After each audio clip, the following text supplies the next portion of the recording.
I'm going to bring us back for a second here. I think this was 4 years ago.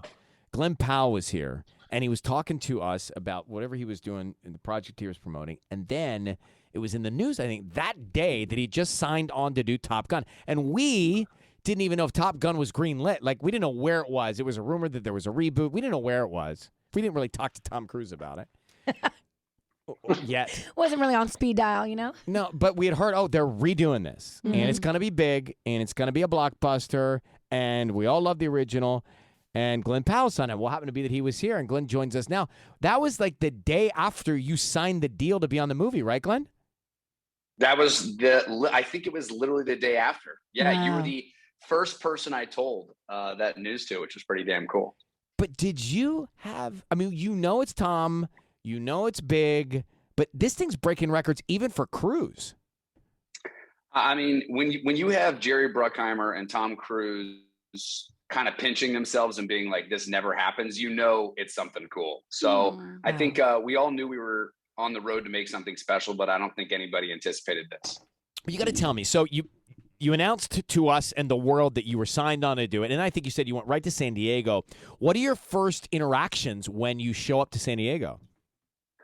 Well, I mean, at that point, we had all been in flight school. So Tom put this entire flight school together. So we had really been in the trenches, trying to keep from passing out and puking for a while, which really bonds the gang together. And then so by the time we got to San Diego, we were really a cohesive squadron. At that point, the only thing we were really focused on was that beach football scene. That was the only thing on our mind at the beginning of that. It's amazing first of all, it's exciting because people are back at the movies. If you have not seen it, you feel left out because people are like, it really is. It is the best really movie that I have seen, like probably ever. And I'm not just saying that. I'm telling you. And I saw it in IMAX and it felt like I was flying the airplanes. It was so good. Yeah, that's also been like kind of an amazing experience I went with Jerry Bruckheimer on Friday night he does this tradition every year for 30 years. He takes like a party bus around and goes to the theaters to watch audiences watch movies, watch his movies. Wait, and it was his opening movies? Like when he opens a movie, that's what he does. When he opens a movie that's in the theaters, he will go in a party bus to these theaters and pop down to different theaters and watch his audiences watch the movies. Awesome. And it's the coolest thing to just, again, that's the intention. Like it's all he talks about. It's all Tom talks about is like, what's the effect on the audience?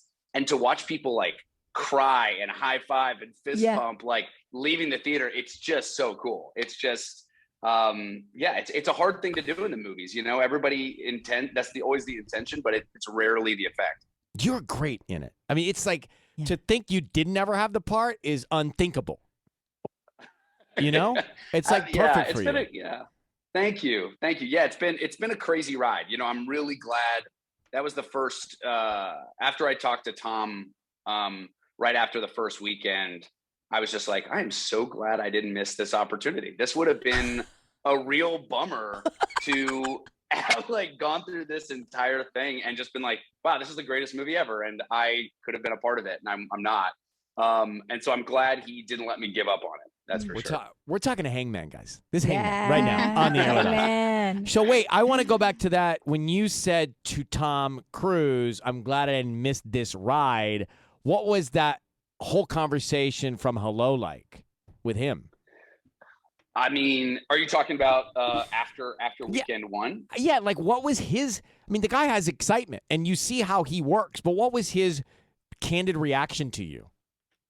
Oh, I mean, he's truly feeling so grateful and honestly so proud of the gang. That's the other thing that only Tom can do is he can convince actors to get in the back of fighter jets. That's the other thing that's kind of crazy is like there are actors on this movie like Louis Pullman, Daniel Ramirez. They didn't like to fly.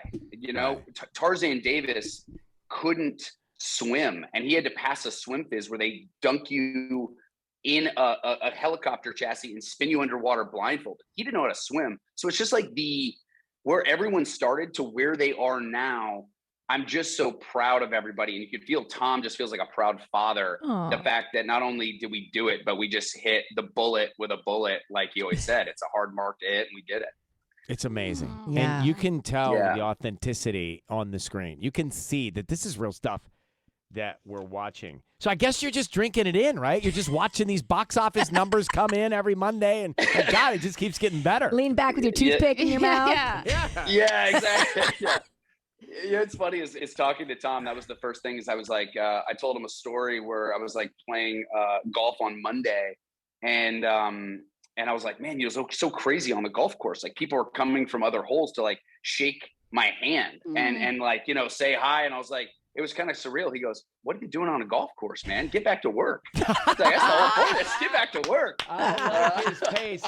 You know, I had a friend that did a movie with him, and he would every day talk in such great detail about that specific role and the person, and again, the audience effect, and just really personalizing his guidance and his coaching. And I feel like he did the same for you in a way. Yeah, you know, that's the thing that I feel so much more prepared after this is, you know, Tom is a guy that, you know, a lot of movie stars, I mean, you've pretty much met all of them at this point, Ryan, I assume. And it's like when not every movie stars wants other actors to win. And it's a really interesting thing. Like that sometimes the mentality is if you win, they lose. And that's just not Tom's deal. He wants everyone around him to win. It's just such a special deal where he'll call me and be like, hey, what's the next movie you're doing? And I'm like, you know, I'm thinking about this. He's like, do you need me to make any calls? Do you need me to help out? Do you want to read the script? So you know, like nice. but that's what makes it, I think, a rare experience is sometimes you have this experience that exists on set. And then afterwards, you don't know if it will carry on. You don't know where that friendship will exist. And already I can tell he's just invested in the long run, which is just great. That's Well, awesome. you deserve it, bro. I'm so happy for I you. totally Oh do. man, I appreciate Yeah. you guys. You guys have always been so wonderful to me, and I just always love coming and hanging out with you guys. It's just the best. Oh. Anytime. Yeah. Congratulations. We will continue to smile every time we see you win, too. Yes. Yeah. All right, bro? You're the best. All right, well, let's do it again soon. All You right. got it. All right. We love you, Glenn. Bye. Hangman guys. out. See you, bro. Hangman Bye. out. See you later. Glen Powell.